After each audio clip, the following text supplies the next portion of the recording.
जोहार। भूया समाज educational channel की ओर से आप सभी का स्वागत है।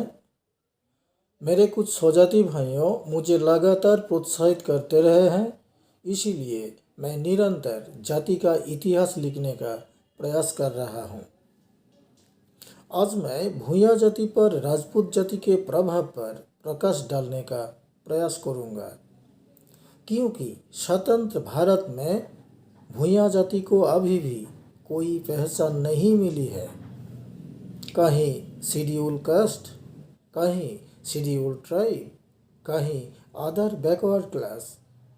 लेकिन क्यों एक जाति का इतना सारी पहचान?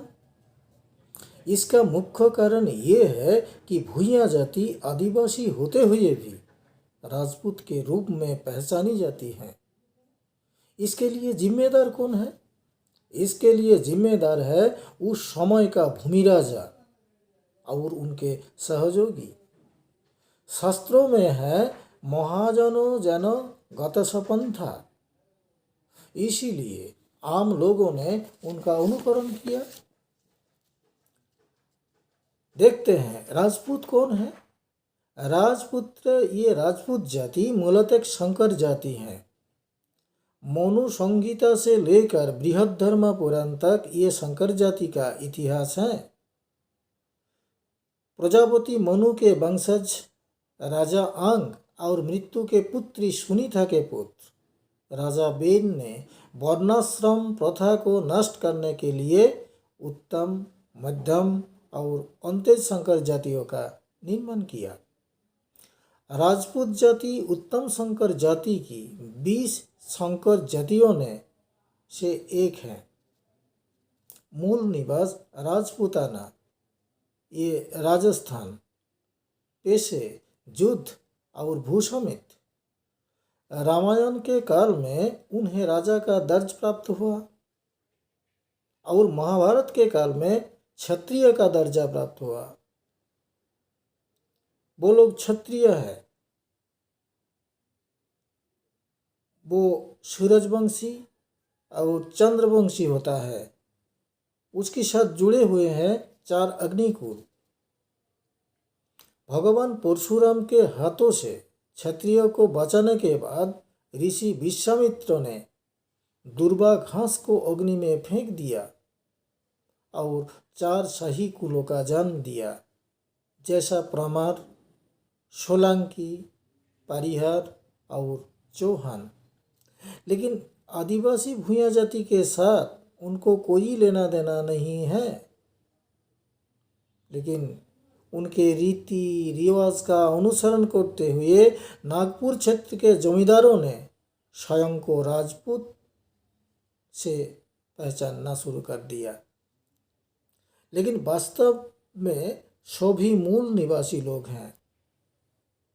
शोधकर्ताओं ने सहमत है outlying branches of a tribe which have wandered far away from the original habitat often pressure survival of each uses which have died out among the original stock।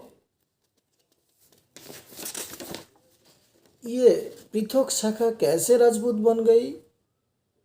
Many of them cheap land holding families have transformed themselves into a Rajput. वो हैं लोहारदगा के भूया राजा। वो नागवंशी राजा कहा जाता है। पाचेत राजा के 4 पुत्र गोवंश हैं।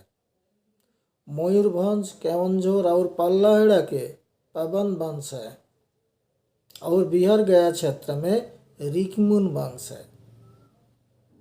आइए देखते हैं ये नागवंशी कौन है।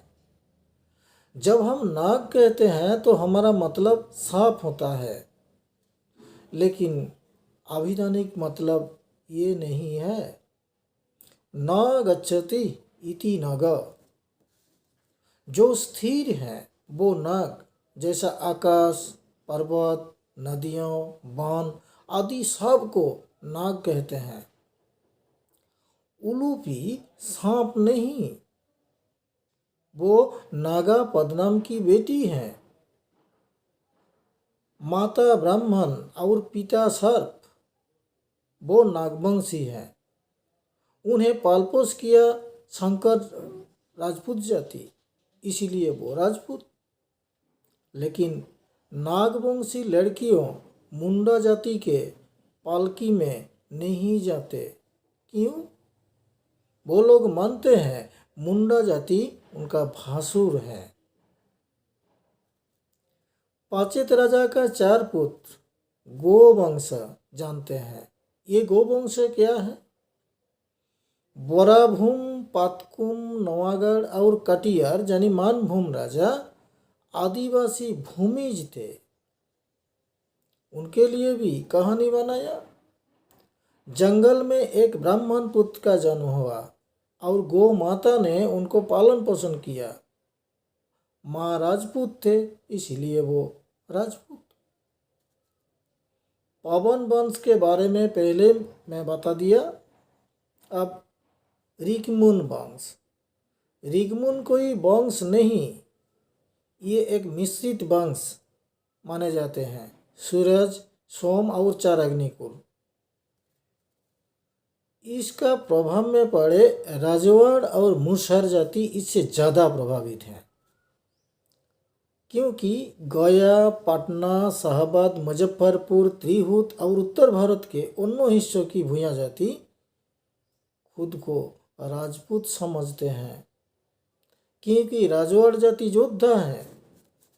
दोनों ने आर्य धर्म अपना लिया और आदिवासी भूया से अलग हो गया।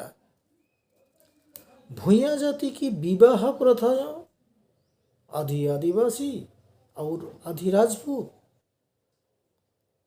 वो राजपूत से अपना लिया तिलक, दहेज, शगुन, घी धराई, कहवर, एक दिन रहना, माड़वा, पत्ते चबाना, नाक से सिंदूर देना और ब्राह्मण पुरोहित द्वारा विवाह, ये सभी राजपूत का है। लेकिन आदिवासी भूया ने वो अपना लिया। साथ में ब्राह्मण, नापित, पुरोहित, पिंडदान, सब संतान को सिर मुंडन, तर्पण, ये भी राजपूत का है, आदिवासी का नहीं।